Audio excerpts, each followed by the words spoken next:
This is an NBC News special report. To unleash the full power of the federal government in this effort today, I am officially declaring a national emergency. Two very big words: coronavirus. The action I am taking will open up access to up to $50 billion of very important and a large amount in our shared fight against coronavirus. This disease.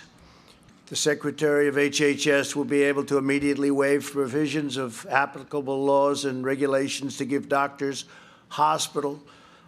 This includes the following critical authorities: the ability to waive laws to enable telehealth, big thing.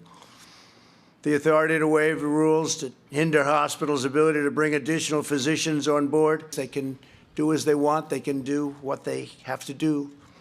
They know what they have to do. Now they don't have any problem getting it done. We've been in discussions with pharmacies and retailers to make drive-through tests available in the critical locations identified by public health professionals. The goal is for individuals to be able to drive up and be swabbed without having to leave your car. I want to thank Google. Google is helping to develop a website. It's going to be very quickly done. We want to make sure that those who need a test can get a test very safely, quickly, and conveniently. But we don't want people to take a test if we feel that they shouldn't be doing it. We're not going to be talking about the world right now, but we cover very, very strongly our country.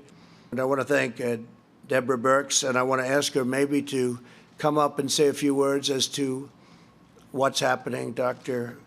Birx is a highly respected person I've gotten to know very well over the last 6 days.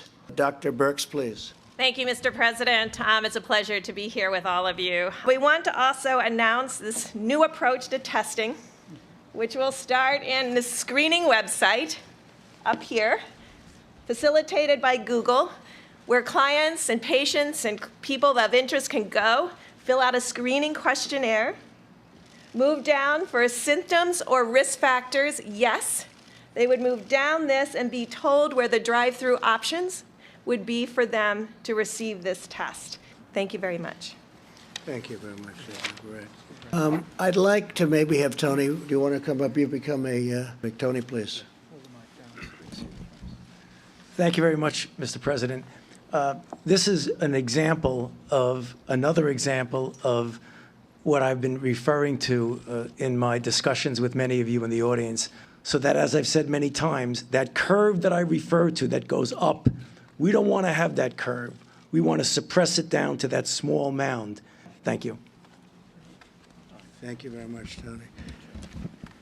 If I could, based on the price of oil, I've also instructed the Secretary of Energy to purchase, at a very good price, large quantities of crude oil for storage in the U.S. Strategic Reserve. We're going to fill it right up to the top. That's something that would have not even been possible a week ago. The price of oil went down quite a bit, so we're going to fill it up. There's a good time to fill it up. In times of hardship, the true character of America always shines through. No nation is more prepared or more equipped to face down this crisis. As you know, we are rated #1 in the world. We're also helping other nations. Many other nations, we're helping them a lot.